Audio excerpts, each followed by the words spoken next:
आप देख रहे हैं रोजाना दिल्ली न्यूज।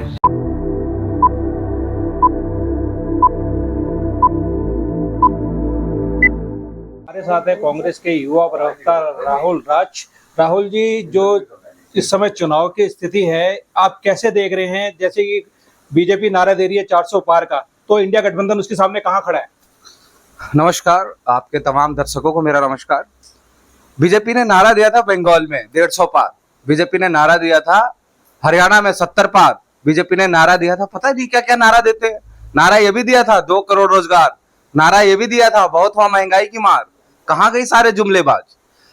बीजेपी सिर्फ जुमलेबाजी करती है और थोड़े दिन के बाद ये कह देती है कि ये तो राजनीति में रैलियों में बोल दिया जाता है, कह दिया जाता है।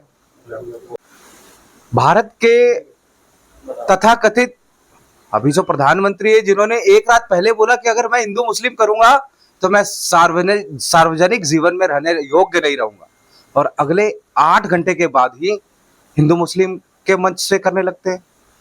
क्या प्रधानमंत्री जी गजनी हो गए हैं? क्या वह भूल जाने लगे हैं? ऐसे कैसे हो सकता है? देश में रोजगार की आवश्यकता है, देश में महंगाई कम करने की आवश्यकता है, देश में प्यार की आवश्यकता है, और यह भारतीय जनता पार्टी नफरत की राजनीति कर रही है। वो कहते हैं ना कि राहुल गांधी जी ने शुरू से ये कहते आए हैं कि मोहब्बत की दुकान, देश मोहब्बत से चलता है, संविधान बचाने की लड़ाई है। संविधान ही नहीं बचेगा तो हमारा बचकर क्या होंगे?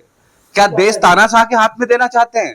कहते हैं ना कि ऐसा तूफान लाओ, ऐसी आंधी लाऊंगा, नए अंग्रेज आए हैं, नया गांधी बनाऊंगा। तो देश गांधियों से चलता है, देश गोडसे से नहीं चलता। ये गोडसे बाती कहते हैं, झूमते हैं ऐसे सारे, लगते सारे बीन हैं, इनका ना ईमान है ना इनका कोई दीन है। ये भाजपा सरकार है या वॉशिंग मशीन है?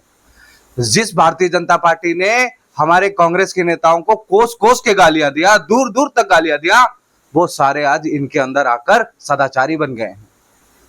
अजीत पवार, जिन्होंने 70,000 करोड़ के घोटाला के मामले में प्रधानमंत्री जी ने महाराष्ट्र से बोला था चक्की पिसिंग, आज वो क्या है? उप मुख्यमंत्री बन के बैठे हैं। हेमंत बिस्वा शर्मा, वाटर घोटाला, प्रधानमंत्री जाके असम में कहते थे कि अगर मेरी सरकार बनेगी हेमंत बिस्वा शर्मा जेल के अंदर होंगे। आज वो कौन है? असम के मुख्यमंत्री। छगन भुजबल, कहां गया ये सारे जुमलेबाज? जुमलेबाजी से सरकार नहीं चलती। देश पूछता है कि जब आपने बोला था कि नोटबंदी में कि मुझे 60 दिन दे दो और जिस चौराहे पे बुलाऊंगा उस चौराहे पे मैं खड़ा मिलूंगा, आज हम तमाम कांग्रेस के लोग नरेंद्र मोदी जी को आह्वान करते हैं कि केशवपुरम चौक C7 ब्लॉक में आइए, हम आपसे संवाद करना चाहते हैं। जुमलों से सरकार नहीं चलती। सरकार चलाने के लिए हिम्मत चाहिए, प्यार चाहिए, संविधान चाहिए। और ये अनंत कुमार हेगड़े जी ने क्या बोला, कर्नाटक के मेंबर ऑफ पार्लियामेंट जो भारतीय जनता पार्टी के हैं, कि हमें 400 सीट इसलिए चाहिए क्योंकि हमें संविधान बदलना है। किसी के माई के लाल में दम नहीं है जो भारत के संविधान से छेड़छाड़ कर दे।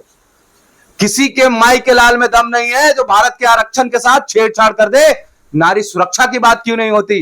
बेरोजगारी की बात क्यों नहीं होती? रोजगार की बात क्यों नहीं होती? स्वनिर्मित की बात क्यों नहीं होती? सिर्फ जुमलों से सरकार चल रही है। और आने वाले 4 जून को भारत के देश, भारत के नागरिक इस भारतीय जनता पार्टी को सत्ता से उखाड़ फेंकेगा और इंडिया ब्लॉक की जोरदार सरकार बनेगी। इस समय हम जैसे चांदनी चौक लोकसभा में हैं, यहाँ से जयप्रकाश अग्रवाल जी कांग्रेस के प्रत्याशी हैं। लगातार यहाँ से 10 साल से बीजेपी जीत रही है, तो इस समय क्या स्थिति देखते हैं आप? भारतीय जनता पार्टी को जनता समझ चुकी है। आपने 2 बार मौका दिया हर्षवर्धन जी को, क्या कमी रह गई थी हर्षवर्धन जी में जो आपने बदल दिया? और इसकी क्या गारंटी है? मोदी गारंटी लेते हैं कि जो चुनाव जिनको उन्होंने टिकट दिया है अगले 5 साल वो काम करेंगे? यानी कि आप 5 साल काम मत करो, मैं तो प्रत्याशी चेंज कर दूंगा। यानी आप प्रत्याशी चेंज करते जाओ, हर बार नया MP बनाते जाओ, क्षेत्र की जनता का काम हो या ना हो। जयप्रकाश अग्रवाल जी सधे हुए खिलाड़ी हैं, मजे हुए खिलाड़ी हैं। 10 बार चुनाव लड़ने का अनुभव है, 7 बार सदन में रहने का अनुभव है। किसी भी कीमत पे जयप्रकाश अग्रवाल जी कम से कम 1 लाख वोट से जीतने जा रहे हैं। ये तो अपने मार्जिन बढ़ाने के लिए घूम रहे हैं। कांग्रेस पार्टी चांदनी चौक से तो चुनाव जीत चुकी है। चांदनी चौक के मतदाताओं के लिए एक विशेष सूचना। चांदनी चौक से श्री JP अग्रवाल कांग्रेस और आप गठबंधन के उम्मीदवार हैं, तो आप जब वोट डालने जाएं तो ईवीएम पर कांग्रेस का बटन ही दबाएं। यहाँ झाड़ू का बटन नहीं होगा, सिर्फ कांग्रेस का बटन होगा। श्री जेपी अग्रवाल कांग्रेस और आप गठबंधन के उम्मीदवार हैं। चांदनी चौक में अपने जेपी को जिताएं।